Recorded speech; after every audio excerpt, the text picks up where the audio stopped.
Hola chicos, soy la señora Jessie. Vieron que estamos viendo cuentos maravillosos y ya vimos varios cuentos sobre ogros y gigantes. En esta oportunidad les traje uno nuevo. Se llama Irulana y el Ogronte y es de Graciela Montes. Este va a ser el último, así que prestemos mucha atención. Aviso que este es un cuento de miedo. Trata de un pueblo, de un ogronte y de una nena. El ogronte no tenía nombre, pero la nena sí. Algunos la llamaban Irenita, y yo la llamo a mi modo, Irulana. Conviene empezar por el ogronte, porque es lo más grande, lo más peludo y lo más peligroso de esta historia. ¿Lo ven al ogronte ahí en la página del libro? ¡Ay, qué miedo! No todos los pueblos tienen un ogronte, pero algunos tienen, y este tenía. Cuando se terminaba la tarde y el sol se ponía rojo, porque en los cuentos también se ponen rojos los soles, la cabeza peluda del ogronte brillaba como la melena de un león inmenso. Y la gente del pueblo sentía mucho, mucho, mucho miedo. ¿Ustedes sentirían miedo? La gente, en cuanto se despertaba a la mañana, pensaba, ¿cómo habrá amanecido el ogronte hoy? Era importante saber cómo había amanecido el ogronte. Por ejemplo, si el ogronte estaba resfriado, había que reforzar las puertas y las ventanas para que no se abrieran de golpe con los estornudos. Y no se podía sacar a pasear a los perros demasiado chiquitos, porque podían rodar calle abajo y volarse hasta la orilla del río. En cambio, si el ogronte se ponía a picar cebolla, las cebollas crudas y las nubes del amanecer bien cocidas son las comidas preferidas de la mayor parte de los ogrontes. Había que salir con botas y hasta con botes, llegado el caso. Si estaba contento y carcajeaba, había que guardar los floreros en los roperos para que no se cayeran al suelo con los temblores. Si se ponía a cantar, había que envolver con trapos los espejos. Y si estaba enojado, bueno, todos cuidaban mucho que el ogronte no se enojara. ¿Por qué será? Siempre le decían, buenos días, señor ogronte, y buenas noches, señor ogronte, y con muchísimo respeto. Y todas las tardes iban hasta el pie de la montaña y le dejaban canastos repletos de cebolla, vacas muy gordas y flores de colores raros, y le hacían una gran torta para el día de su cumpleaños, y le cantaban canciones para que se durmiese. ¿Por qué harían todo esto? ¿Qué piensan? Todo para que no se enojase. Pero igual un día el ogronte se enojó. Se enojó porque sí. Vaya uno a saber por qué se enojan los ogrontes. Se notó que se había enojado porque empezó a gritar y a rugir y a mover los brazos en el aire como un molino. Y porque sus dientes enormes, no se imaginan ustedes lo enorme y filosos que son los dientes de los ogrontes enojados, brillaban más que su melena al atardecer.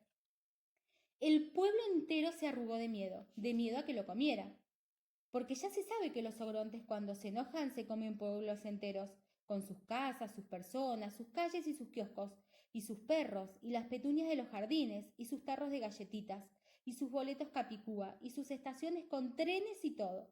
La gente salió corriendo. Algunos iban con las orejas tapadas. Taparse las orejas no protegía del enojo del ogronte, pero al menos ayudaba a que sus rugidos molestasen menos. Pero yo dije al principio que este era el cuento de un pueblo, de un ogronte y de una nena. Ahí está la nena, ¿la ven? Es esa de rulitos en la cabeza, Irulana. Es la única que no corre. A mí no me pregunten por qué no corrió Irulana. Vaya uno a saber por qué no salen corriendo las irulanas cuando vienen los ogrontes. Los que contamos los cuentos no tenemos por qué saberlo todo. Yo lo único que sé es que Irulana no corrió, sino que se sentó a esperar en un banquito. ¿La ven?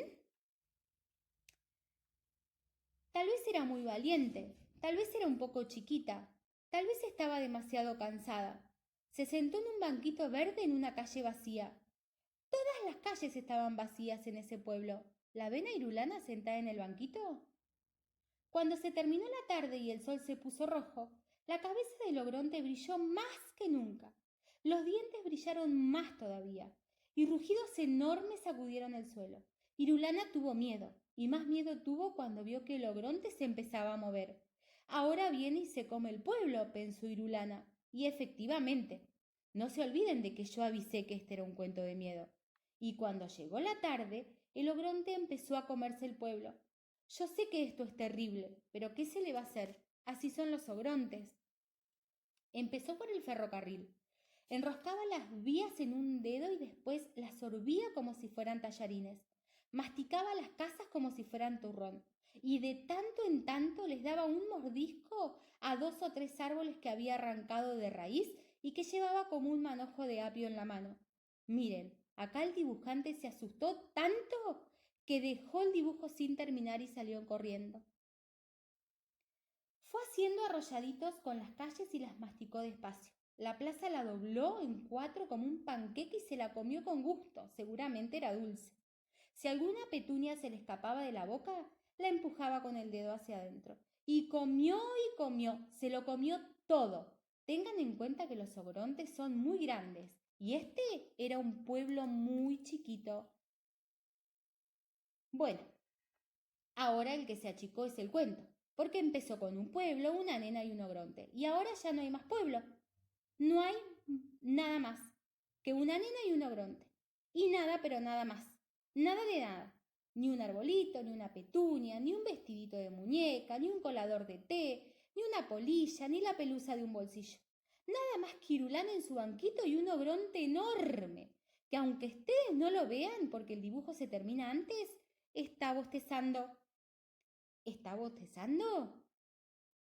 Porque a ese ogronte, siempre que se comía un pueblo entero, le venía el sueño.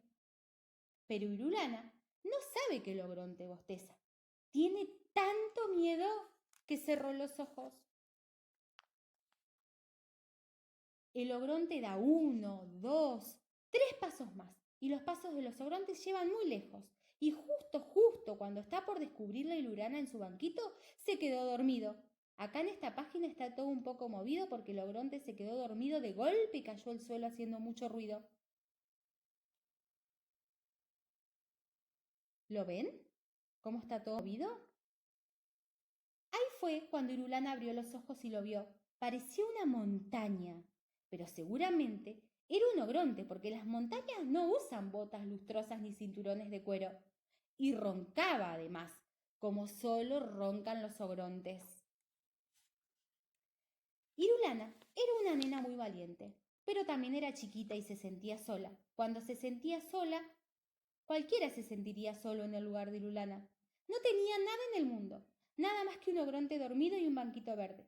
Y eso no es nada, es muy poquito. Sobre todo cuando el aire se pone negro y se viene la noche oscura. Oscura, pero oscura. Oscurísima y oscura. La luna no había salido todavía y las estrellas estaban demasiado lejos. Esta página de acá está toda oscura y toda vacía. Así de oscuro y así de vacío estaba el mundo.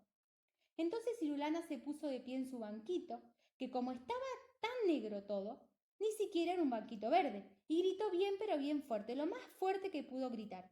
¡Irulana! Eso gritó, una sola vez, y aunque Irulana tenía una voz chiquita, el nombre resonó muy fuerte en medio del oscuro. Y el nombre creció y creció. La I, por ejemplo, tan flaquita que parecía, se estiró muchísimo. No se quebró porque era una I muy fuerte y se convirtió en un hilo largo y fino que se enroscó alrededor del ogronte, de la cabeza del ogronte, de los pies del ogronte, de las manos del ogronte, de la panza inmensa donde estaba todo el pueblo. Y la R se quedó en el aire, rugiendo de rabia, porque las R's rugen muy bien, mejor que nadie. Y la U se hundió en la tierra y cavó un pozo profundo, el más profundo del mundo.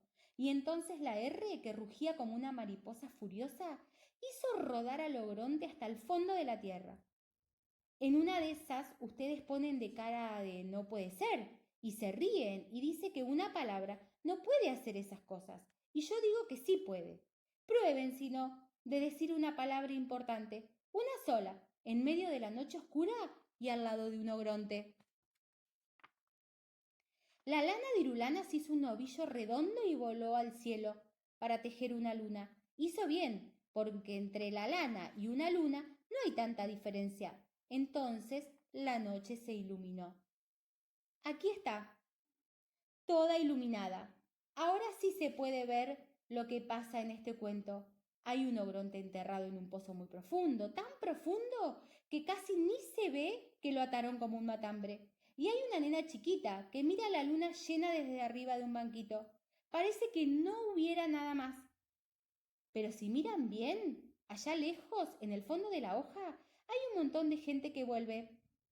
Se acercan la oreja al papel, tal vez oigan la música, porque traen guitarras, violines y panderetas. Vienen a fundar un pueblo. Y este cuento se termina más o menos como empieza. Había una vez un pueblo y una nena. Ogronte, en cambio, no había. Algunos pueblos tienen ogronte, pero este no tenía.